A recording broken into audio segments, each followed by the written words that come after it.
الحمد لله رب العالمين، الصلاة والسلام على سيد الأنبياء والمرسلين وعلى آله وأصحابه أجمعين، أما بعد. فأعوذ بالله من الشيطان الرجيم. بسم الله الرحمن الرحيم. والعصر إن الإنسان لفي خسر إلا الذين آمنوا وعملوا الصالحات وتواصوا بالحق وتواصوا بالصبر. وقال الله سبحانه وتعالى: اليوم نختم على أفواههم وتكلمنا أيديهم وتشهد أرجلهم بما كانوا يكسبون. وقال تعالى: كراما كاتبين يعلمون ما تفعلون. صدق الله العظيم.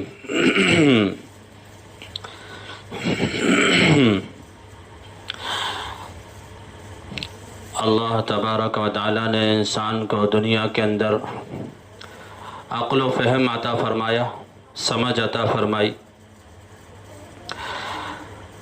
اور اسی عقل و فہم سے انسان دنیا کے اندر کامیابی کو تلاش کر رہا ہے، دنیا کے اندر کامیاب ہونا چاہتا ہے،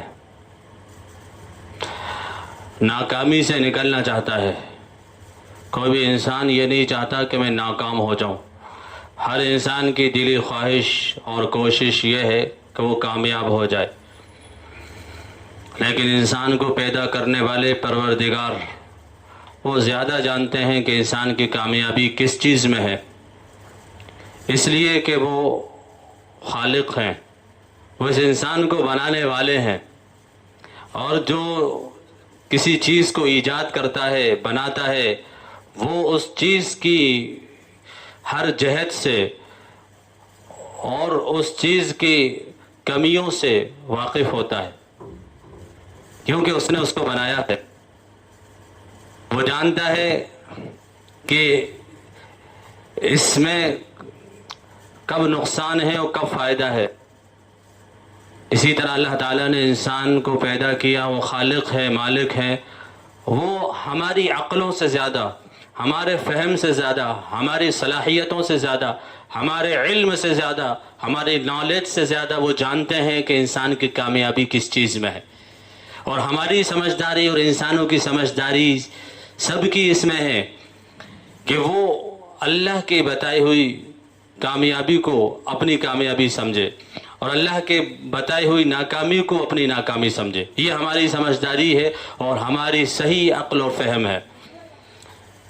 اللہ تعالیٰ قرآن حکیم کے اندر ارشاد فرماتے ہیں: والعصر ان الانسان لفی خسر الا الذین آمنوا وعملوا الصالحات وتواصوا بالحق وتواصوا بالصبر۔ قسم ہے زمانے کی، تمام کے تمام انسان خسارے میں ہیں، سب خسارے میں ہیں، خسارے میں، نقصان میں ہیں۔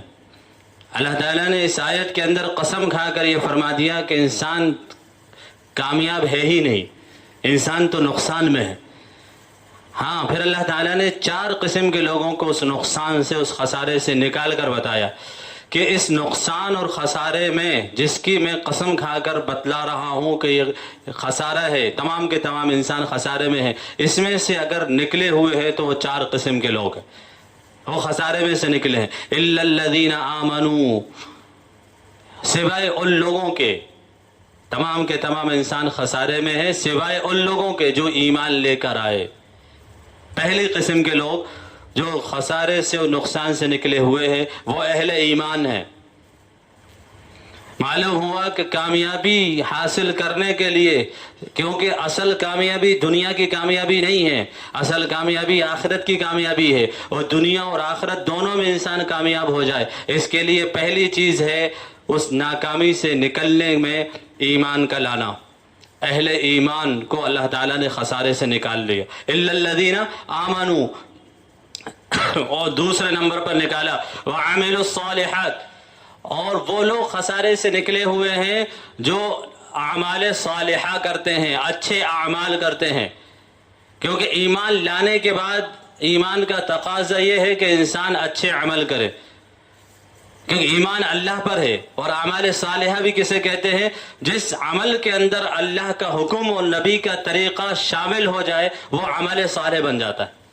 جس عمل کے اندر اللہ کا حکم اور نبی کا طریقہ شامل ہو وہ عمل صالح بنتا ہے، اور اس کا ایمان تقاضا کرتا ہے۔ ایمان کس پر لائیں؟ اسی اللہ پر تو لائیں ہیں، اور اس پر ایمان لائے ہیں کہ اللہ نے جو کچھ فرمایا وہ حق اور سچ ہے، اسی کے اندر ہماری کامیابی ہے، اس سے ہٹ کر دوسرے کسی طریقے پر ہماری ناکامی ہے، ہم اس پر ایمان لائے ہیں۔ اس لیے ایمان کا تقاضا بھی وہی ہے، وَعَمِلُوا الصَّالِحَاتِ۔ اس لیے صرف ایمان لانا معتبر نہیں ہے، بلکہ ایمان کس چیز پر لانا ہے؟ اللہ پر اور اللہ کے نبی پر، جس پر عمل کر کے ہم اپنے عمل کو عمل صالح بنا سکتے ہیں۔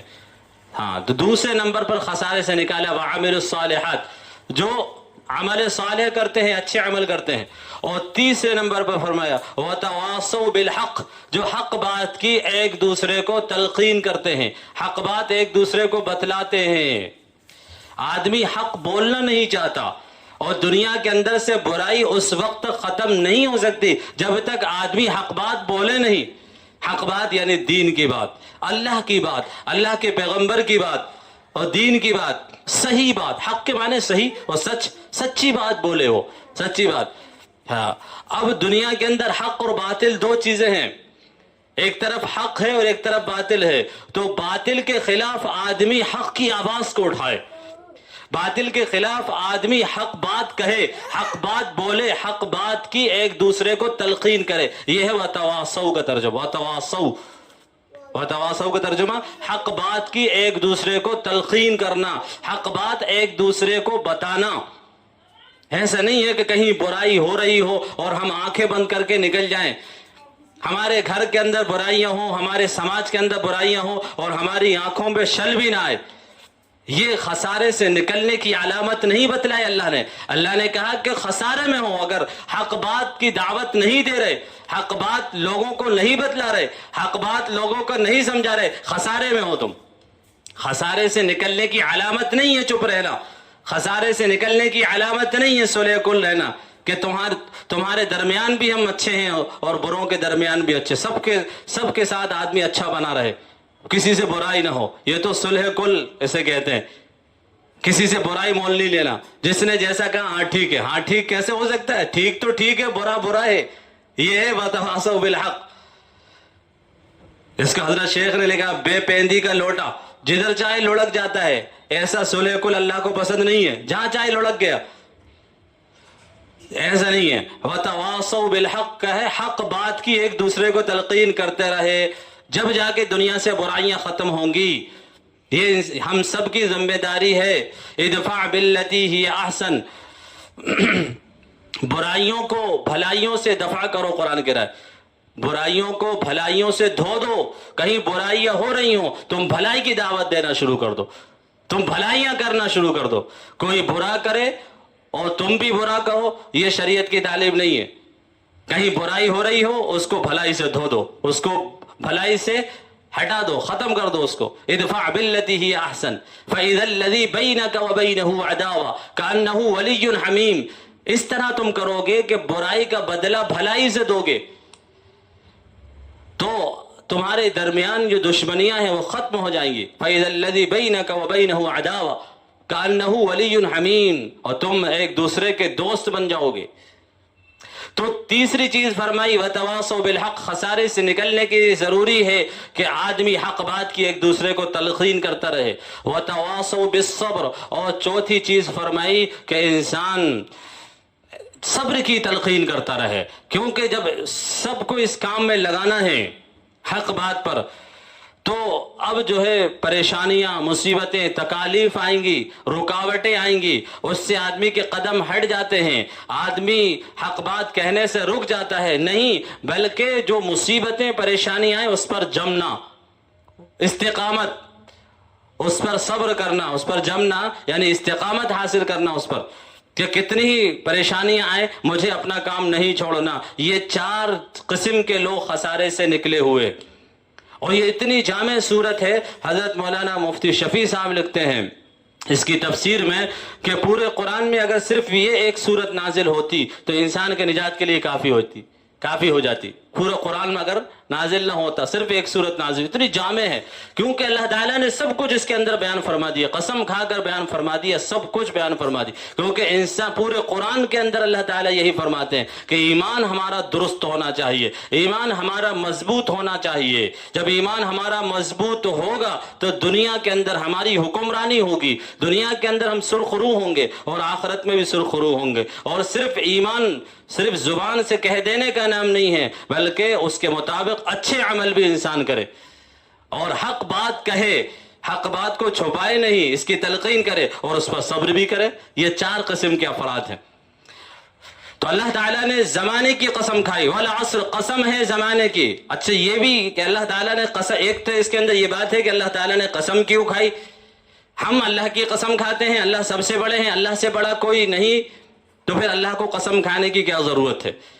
اللہ تعالیٰ کی ہر بات حق ہے اور سچ ہے اور پکی اور سچی ہے، لیکن اللہ تعالیٰ جو قسم کھا رہے ہیں وہ انسانوں کے مزاج کے حساب سے، کہ انسانوں کا مزاج ہے کہ وہ کوئی بات کو جب مؤکد کرتے ہیں، کسی بات کے اندر تاکید پیدا کرنا چاہتے ہیں اور کسی بات کو پکا کرنا چاہتے ہیں تو اس پر وہ قسم کھاتے ہیں۔ تو اللہ تعالیٰ نے زمانے کی قسم کھا کر گویا انسان کو یہ بتلا دیا کہ اس کو اچھی طرح پکی سمجھ لو، اس بات کو کچی نہیں ہے، یہ بات بالکل پکی اور سچی بات ہے، اس کی گٹھان باندھ لو۔ اب قسم کھا کر فرما دینے کا یہ مطلب ہوا کہ اب کوتاہی اور لاپرواہی اور غفلت کی ضرورت نہیں ہے۔ قسم کھا رہی اللہ نے، اور پھر قسم بھی زمانے کی کھائی۔ علماء نے یہ بھی لکھا کہ قسم زمانے کی کیوں کھائی؟ زمانے کی اس لیے کہ انسان جو بھی عمل کر رہا ہے وہ اس زمانے کے اندر رہ کر رہا ہے۔ یہ زمانہ تمام کے تمام انسان کا گواہ ہے، یہ زمانہ گواہ ہے انسان کا، اسی زمانے کے اندر رہ کر وہ عمل کر رہا ہے، اچھے یا برے، اس لیے اللہ نے زمانے کی قسم کھائی۔ فرمایا کہ 4 قسم کے گواہ ہیں انسان کے، جو ہر وقت انسان کے لیے گواہی دینے کے لیے اللہ کے سامنے تیار ہے، اور انسان کی گواہی کے لیے اپنے کاغذات تیار کر رہے ہیں، رپورٹ تیار کر رہے ہیں۔ سب سے پہلا گواہ، سرکاری گواہ وہ زمین ہے۔ یومئذ تحدث اخبارہا، قرآن کہہ رہا ہے سورہ اذا زلزلت میں کہ اس دن زمین گواہی دے گی۔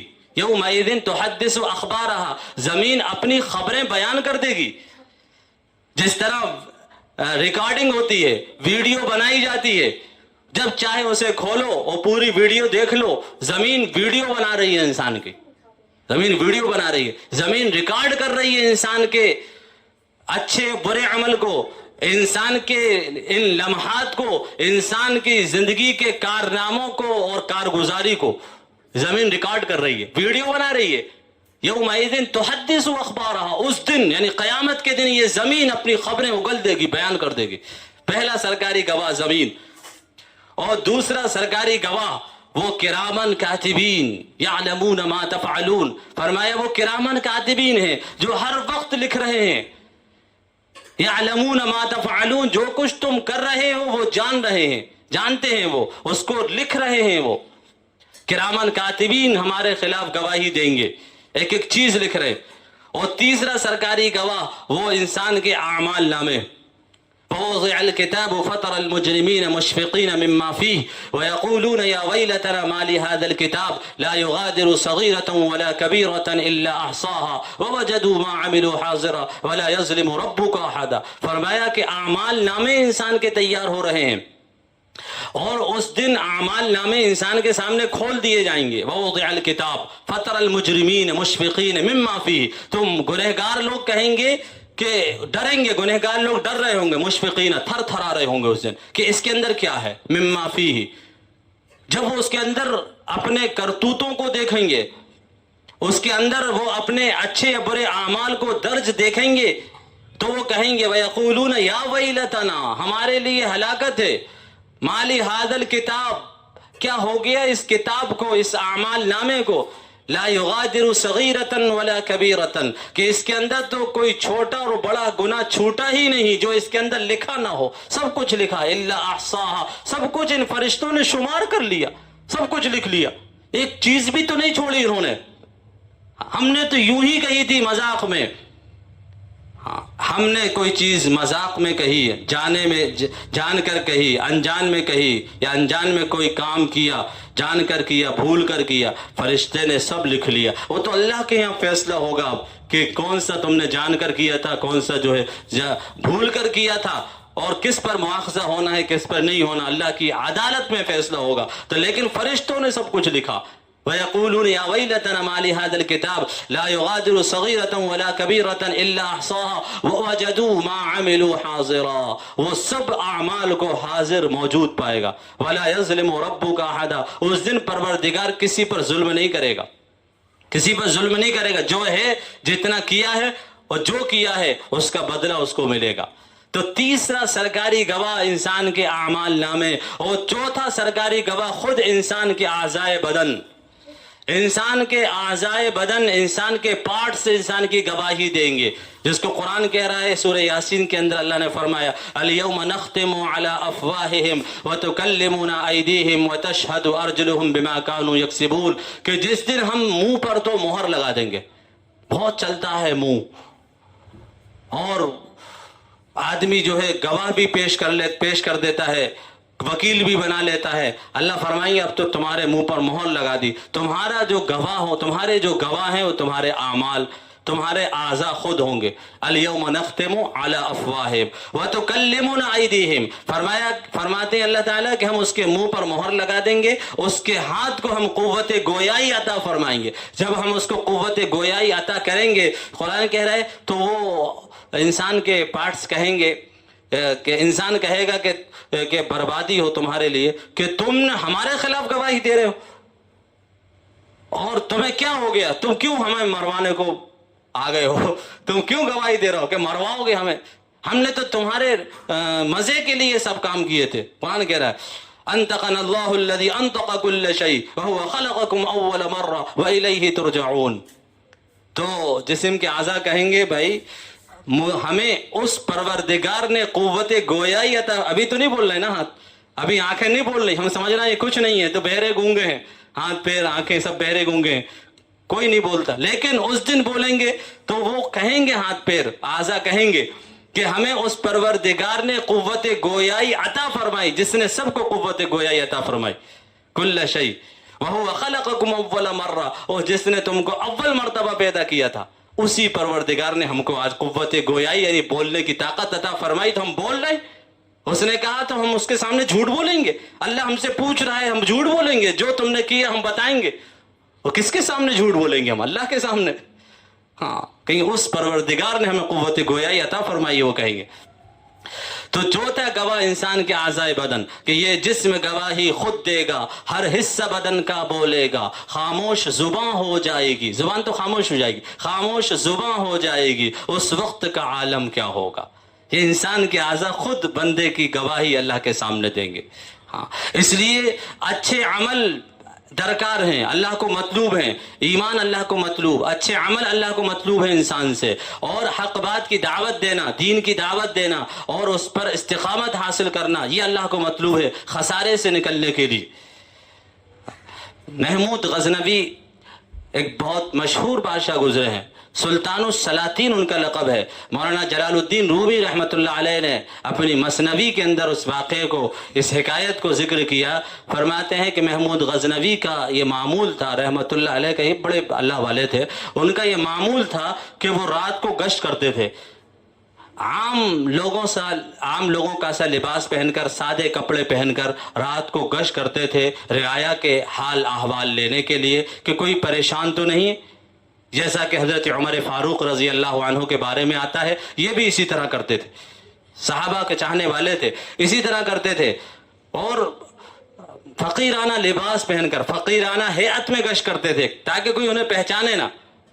یہی عمر فاروق رضی اللہ عنہ کے بارے میں آتا ہے کہ بالکل عام آدمیوں کی طرح گشت کرتے تھے۔ جب اس عورت نے کہا کہ تم تھے اس کے حقدار کہ تم امیر بنتے، تم خلیفہ ہوتے، کہا کہ جب تم صبح کو آؤ گی تو مجھے وہیں پاؤ گی، ہے نا واقعہ عمر فاروق کا۔ تو اسی طرح محمود غزنوی عام آدمیوں کی ہیئت بنا کے، فقیرانہ ہیئت اور لباس کے ساتھ گشت کرتے تھے۔ ایک مرتبہ گشت کر رہے تھے، راستے میں ایک جگہ گلی میں دیکھا کہ 5 چور بیٹھے ہوئے ہیں اور چوری کرنے کے جو ہے انتظار میں ہیں۔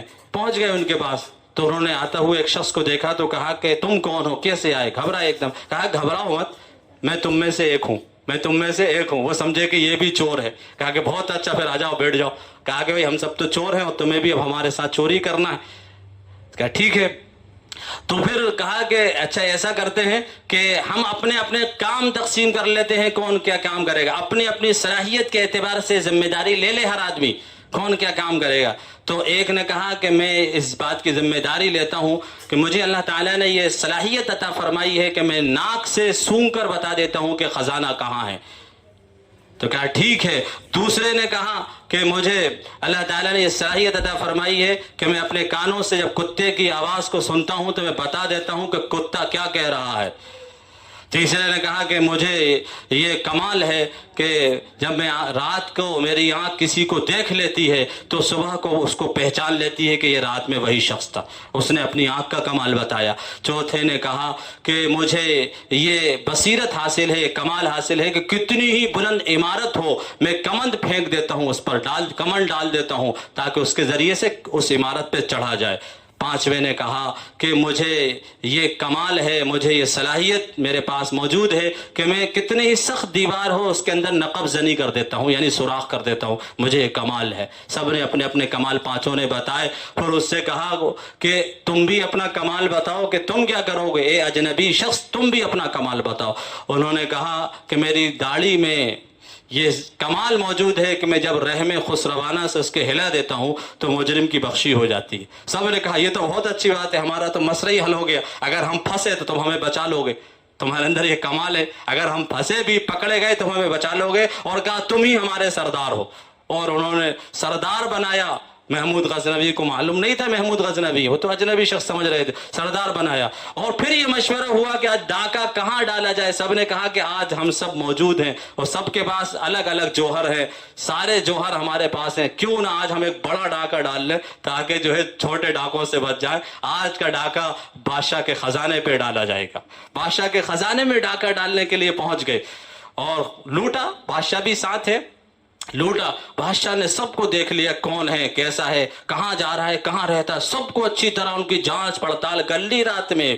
اور سب اپنے اپنے ٹھکانوں پہ پہنچ گئے. بادشاہ سلامت اپنے شاہی دربار میں پہنچے اور اپنے محافظ دستے کو بلایا, یعنی پولیس کو بلایا, اور کہا کہ جاؤ فلاں فلاں جگہ جاؤ اور فلاں فلاں کو ان کے سامان سمیت جو وہ لوٹ کر لے گئے سب کو پکڑ لاؤ. اب گئے تو ان کے ہاتھ پکڑ کے لائے. ہاتھوں میں ہتکڑیاں ہیں, پیروں میں زنجیریں ہیں, کلیجے ان کے منہوں کو آ رہے ہیں اور چہرے ان کے فق پڑ گئے ہیں. کاٹو تو خون نہیں. بادشاہ کے سامنے کہ بادشاہ کو کہاں سے پتہ لگ گیا. اور ان میں سے ایک شخص نے کہا, اور بادشاہ نے جلاد کو کہا کہ ان سب کو قتل کر دیا جائے, اس لیے کہ کوئی جرح کی ضرورت نہیں ہے, میں خود اس کا چشم دید گواہ ہوں. انہوں نے بادشاہ کے خزانے میں ڈاکہ ڈالا, چوری کی ہے, میں اس کا گواہ ہوں, ان کو قتل کر دیا جائے. اب قتل کرنے سے پہلے ایک آخری خواہش ہوتی ہے. تو ان میں سے ایک نے کہا کہ جب ہم بادشاہ کے سامنے, جب تم ہمیں پکڑ کے لے جاؤ, جلاد سے کہا, تو مجھے بات کرنا ہے کچھ بادشاہ سے. کہا کہ ٹھیک ہے, مرنے والے کی آخری خواہش پوری کی جاتی ہے, تمہیں بات کا موقع دیا جائے گا, اجازت ہے اس کی. اب وہ پانچوں لائے گئے تو چار تو رو رہے تھے, ایک ہنس رہا تھا. تو بادشاہ نے کہا کہ یہ چار رو رہے ہیں, تم کیوں ہنس رہے ہو؟ کہا کہ بادشاہ سلامت, میں نے آپ سے کل کہا تھا کہ مجھے اللہ نے وہ آنکھ دی ہے, میری آنکھوں کے اندر وہ صلاحیت ہے کہ میں رات میں جس کو دیکھ لوں صبح کو اس کو پہچان لیتا ہوں. میں وہی شخص ہوں, میں آپ کو پہچان گیا, آپ بھی وہی ہیں, آپ بھی وہی ہیں جو رات کو میرے ساتھ تھے. بادشاہ نے کہا کہ ہاں میں وہی ہوں. بادشاہ نے کہا لیکن تم سب پھنس گئے. سب نے کہا کہ بادشاہ اب ہمیں معاف کر دیجئے, ہمیں معاف کر دیجئے. چاروں ہم اپنا اپنا کام کر چکے ہیں, آپ کا کام باقی ہے. ہم اپنا اپنا کام کر چکے ہیں, آپ کا کام باقی ہے. اور آپ نے یہ کہا تھا کہ رحم خسروانہ سے میں اپنی داڑھی ہلا دوں تو مجرم کی بخشی ہو جاتی ہے, آپ کا کام باقی ہے. سب ہاتھ جوڑ کر کھڑے ہو گئے, سب گر گئے قدموں پر, آپ ہمیں معاف کر دیجئے ورنہ ہم مر جائیں گے. بادشاہ نے کہا کھڑے ہو, تم کیا سمجھتے تھے یہ کمال ہے چوری کرنا, یہ برائیاں کرنا اور یہ ناک سے سونگنا, خزانے لوٹنا, یہ سب تدبیریں کوئی کمال کی ہیں؟ کمال تو اس آنکھ میں تھا, اس معرفت کی آنکھ میں تھا جس نے مجھے پہچان لیا. کمال اس آنکھ میں تھا. تمہارے یہ جو فن ہے ان کے اندر کوئی کمال نہیں. بہرحال بادشاہ نے سب کو معاف کر دیا. تو ہم جو کچھ کر رہے ہیں آج، اچھے یا برے عمل، اللہ ہم کو دیکھ رہے ہیں. اور اسی طرح جس طرح محمود غزنوی ان کے درمیان موجود تھے، وہ سب دیکھ رہے تھے، اسی طرح باری تعالیٰ ہمارے ساتھ موجود ہیں. قرآن کہہ رہے ہیں کہ وہ تمہاری شہ رگ سے بھی زیادہ قریب ہے. باری تعالیٰ اللہ وہ ہمیں دیکھ رہے ہیں، ہمارے اچھے برے عمل کو دیکھ رہے ہیں، اور ساتھ میں گواہ بھی موجود ہیں. اللہ کے یہاں جو ہے اللہ تبارک و تعالی ہمارے تمام احوال کو جانتے ہیں، اور ہمارے اچھے یا برے عمل کی اللہ کے یہاں ہمیں جو ہے جزا و سزا ملنا ہے. من عمل صالحا فلنفسه ومن اساء فعليها. اللہ فرماتے ہیں جو بھی عمل کرے گا آدمی اس کا بدلہ اس کو ضرور ملے گا. اچھے عمل کرے گا من عمل صالحا فلنفسه تو وہ اپنے لیے کرے گا، برے عمل کرے گا تو وہ اپنے لیے کرے گا. لیکن ہم جان لیں کہ کوئی بھی عمل ہم اللہ کے پردے میں اللہ سے پردہ کر کے نہیں کر سکتے. اللہ ہم کو پردوں کے اندر بھی دیکھ رہے ہیں، اللہ ہم کو رات میں بھی دیکھ رہے ہیں، دل میں بھی، تنہائیوں میں بھی دیکھ رہے ہیں. اور جس وقت ہم گھر والے یہ سمجھتے ہیں کہ بچہ سو گیا ہے، ہم اپنی چادر کے اندر جو موبائل دیکھتے ہیں، تنہائیوں میں اگر ہم کوئی گناہ کر رہے ہیں، اللہ ہمیں وہاں بھی دیکھ رہا ہے، اللہ کے فرشتے ہمیں وہاں بھی دیکھ رہے ہیں. وہ چاروں گواہ ہمارے اس کی گواہی دینے کو تیار ہیں، جس چیز کو ہم سمجھتے تھے کہ ہمیں کوئی نہیں دیکھ رہا. اس لیے اپنے ایمان کو مضبوط بنانا ہے، اپنے اعمال کو مضبوط بنانا ہے. وتواصوا بالحق، اور دعوت لوگوں کو دینا ہے حق بات کی. وتواصوا بالصبر، اور اس پر ہمیں استقامت حاصل کرنا ہے، صبر کرنا ہے، اس پر جمنا ہے. اور پریشانیاں مصیبتیں آئے اس سے ہمیں کام سے ہٹنا نہیں ہے. یہ ہماری 4 علامتیں ہیں کامیاب ہونے کے لیے جو اللہ نے ارشاد فرمائی ہے. یہ کامیاب ایمان اور اعمال جس کے نتیجے میں ہم کامیاب ہوتے ہیں، اور ایمان اور اعمال کو بنانے کے لیے اللہ نے جو ہمیں محنت دی ہے، ایمان اور اعمال کی وہی دعوت والا کام ہے. ساری دنیا کے اندر ہو رہا ہے. میں خاص طور سے اس لیے عرض کر رہا ہوں کہ ہم میں سے ہر ایک کو معلوم ہونا چاہیے کہ ہمارا بھوپال کا اجتماع الحمدللہ اگلے مہینے 8، 9، 10، 11 کو دسمبر کو ہوگا انشاءاللہ. سب کو معلوم ہے، لیکن ہم کو نہیں معلوم تو بہت غلط بات ہے. ہمیں تو کم سے کم معلوم ہونا چاہیے، اس لیے کہ ہم میزبان ہیں. عالمی اجتماع ہے، پورے عالم کے لوگ اس اجتماع کے اندر آتے ہیں. عالمی اجتماع ہے، سالانہ اجتماع ہے، تو ہمیں ضرور معلوم ہونا چاہیے، اس لیے کہ ہم میزبان ہیں. ہم پر تمام مہمانوں کی مہمان نوازی کا حق ہے. اس لیے جس سے جو بنے ضرور اس اجتماع کو کامیاب بنانے کے لیے محنتیں کرنا چاہیے. خدمت میں اپنا حصہ بنانا چاہیے، کم سے کم اس کے لیے ہمیں دعائیں کرنا چاہیے، کیونکہ یہ اجتماع ایمان اور اعمال کو بنانے کا، لوگوں کی زندگیوں کو تبدیل کرنے کا ہے، لوگوں کی زندگیوں کو اللہ سے ملانے کا، یعنی کامیاب بنانے کا ہے. تو اس کے لیے محنتیں پورے عالم کے اندر ہوتی ہیں. یہاں سے ترتیبیں بنتی ہیں، یہاں سے ترغیب دی جاتی ہے، تشکیلیں ہوتی ہیں، پھر پوری دنیا کے اندر جماعتیں پھیلتی ہیں. تو جو خیر وجود میں آتی ہے اس سے، اور جو خدمت کرتے ہیں، اپنا حصہ بناتے ہیں، ان کو بھی اس کا ثواب ملتا ہے. اس لیے ہمیں ضروری ہے کم سے کم جو ہے ہم اجتماع کے لیے تیار رہیں، اور ہم 3 دن اجتماع کے اندر لگائیں، ہے نا. سب پوری دنیا سے لوگ آ رہے ہیں، پورے ملک سے لوگ آ رہے ہیں، لیکن ہم اپنے گھروں میں گھسے ہیں، بہت غلط بات ہے. ہمیں اجتماع کے اندر شرکت کرنا چاہیے. بہت بڑا فیض حاصل ہوتا ہے. بڑے بڑے اللہ والے قطب اقطاب بزرگان دین، اللہ والوں کی، بڑے بڑے علماء کی وہاں پر آمد ہوتی ہے. اس مجمع کے اندر ہم پہنچ جائیں، وہاں ہماری شرکت ہو جائے، ان کی دعاؤں میں ہمارا حصہ ہو جائے، ان کی نصیحتوں سے اور ان کے پھولوں سے ہمیں کچھ خوشبو مل جائے، یہ ہمارے لیے کامیابی کا ضامن ہوگا. تو اس میں ضرور شرکت فرمائے. وآخر دعوانا الحمدللہ رب العالمین.